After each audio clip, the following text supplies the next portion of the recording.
Explosiones, titulares de guerra, amenazas nucleares. ¿Y si todo esto ya estaba escrito? Hoy quiero mostrarte cómo las profecías bíblicas se conectan con la situación que vivimos.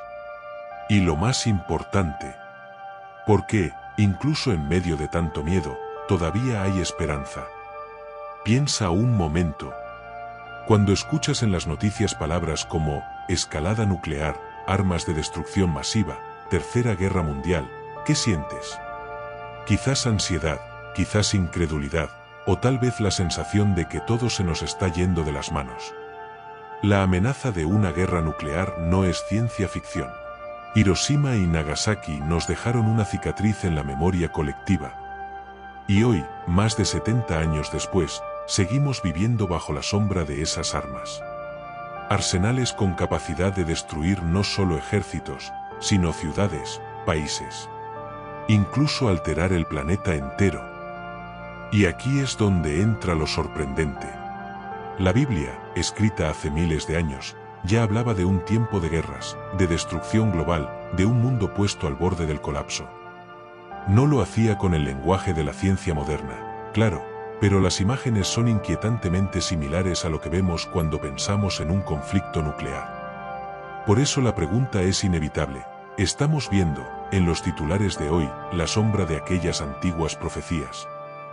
Pero antes de seguir, quiero que tengas algo claro. La Biblia no es un libro de terror, ni un catálogo de amenazas, es un mensaje de advertencia, sí, pero también de esperanza. Porque donde parece que todo termina, también abre la puerta a un nuevo comienzo. Ese es el viaje que vamos a hacer juntos en este vídeo. Mirar las palabras de la profecía, compararlas con la realidad que vivimos, y descubrir por qué, incluso en la hora más oscura, hay una luz que no se apaga. Vivimos en un mundo donde un solo botón podría desatar destrucción masiva. Nunca antes la humanidad había tenido tanto poder para aniquilarse. Y lo más inquietante es que ese escenario ya no es teoría. Es una posibilidad real. Pensemos en algo. En el planeta existen más de 13.000 armas nucleares, repartidas en manos de unas pocas naciones. Y no hablamos de bombas pequeñas.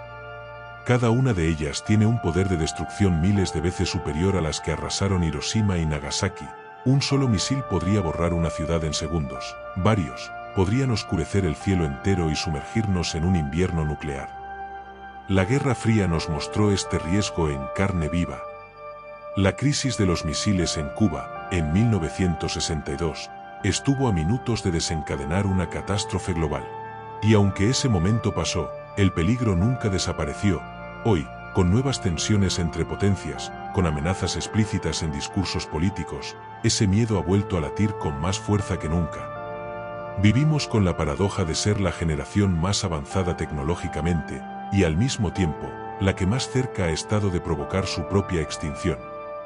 Un error de cálculo, una decisión precipitada, incluso un accidente, bastarían para desatar consecuencias irreversibles.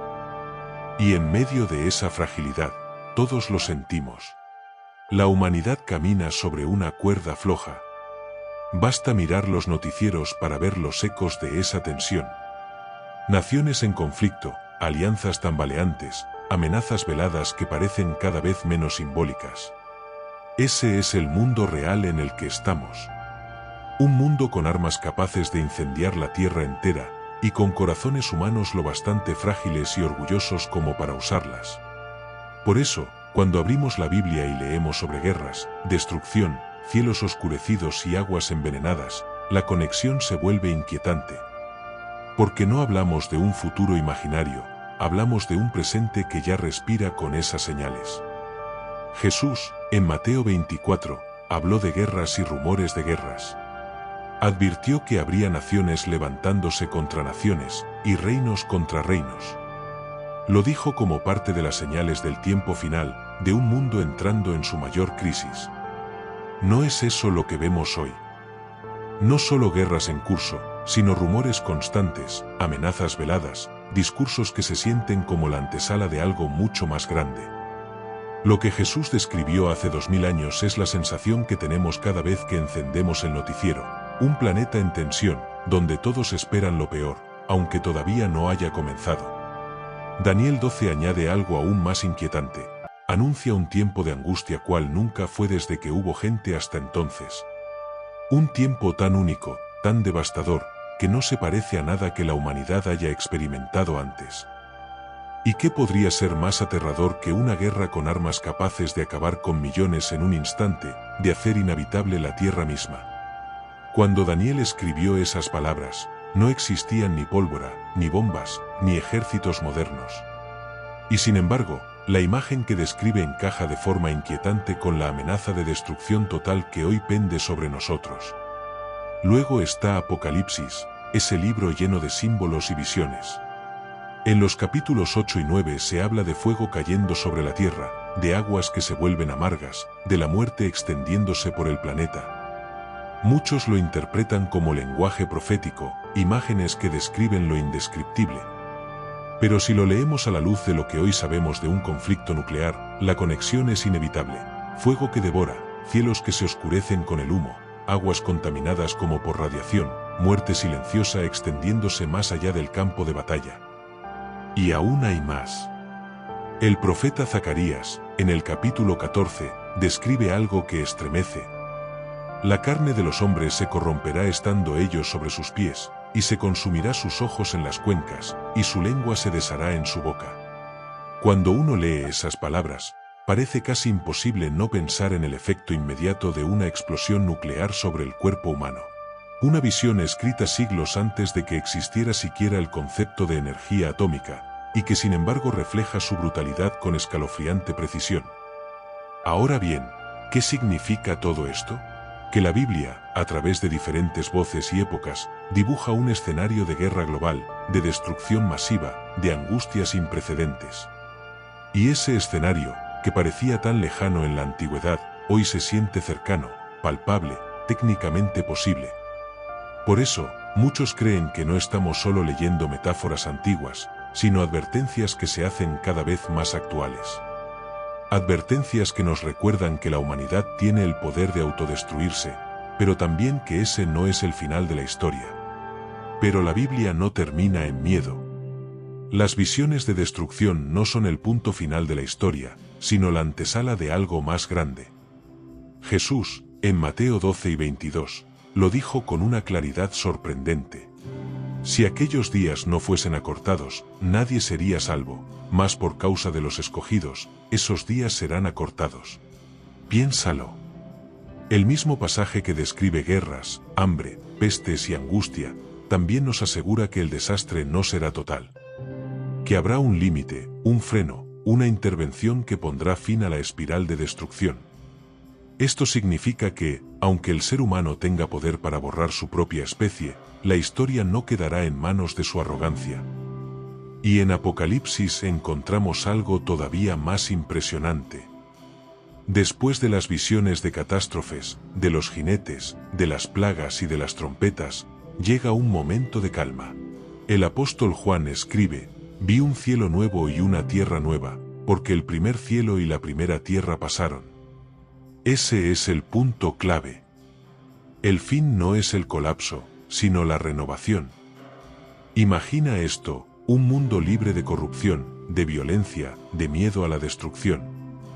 Un lugar donde lo viejo, lo injusto y lo roto ya no tienen espacio. La profecía no es solo advertencia, es también promesa.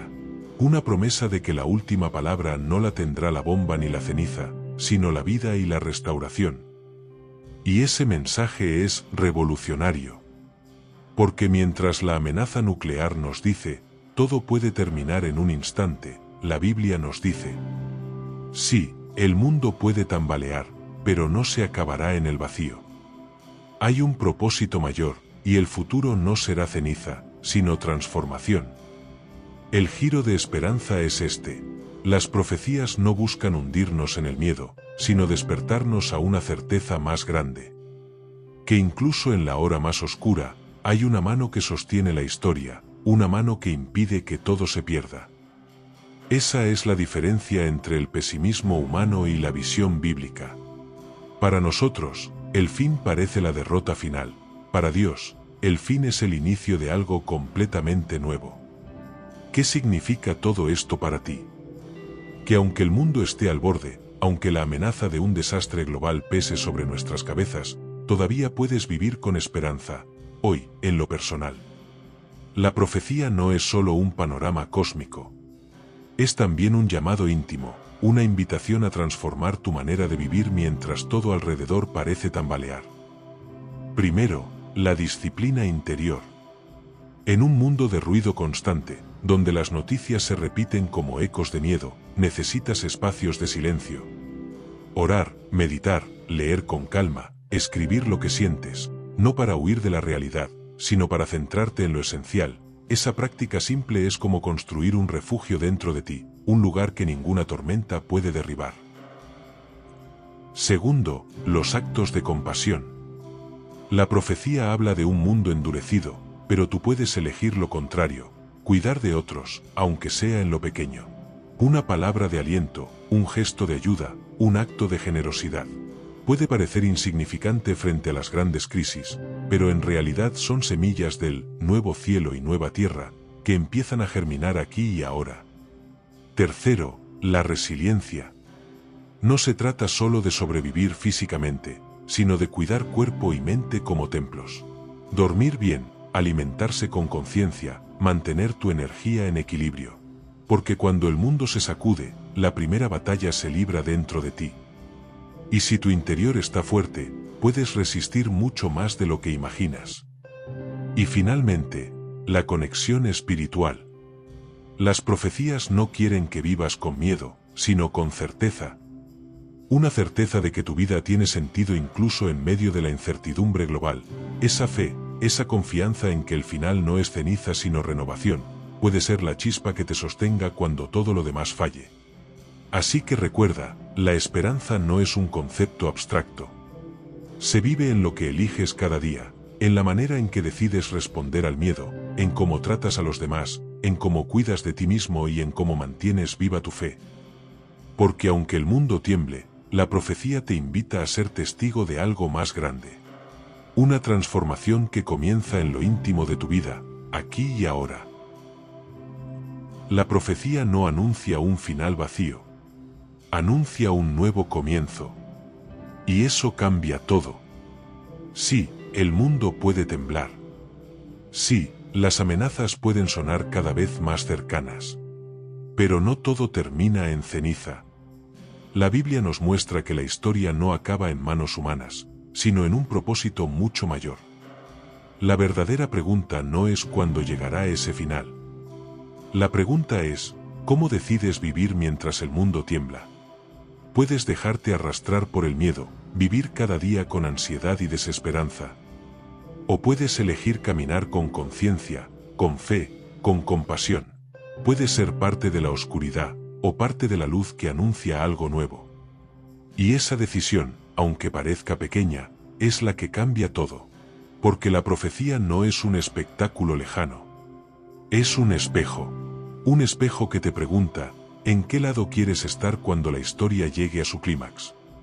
Si este mensaje te hizo pensar, no lo dejes aquí. Compártelo, comenta tu visión y suscríbete para seguir explorando estas conexiones entre la Biblia y nuestra realidad. Porque lo que viene, apenas empieza.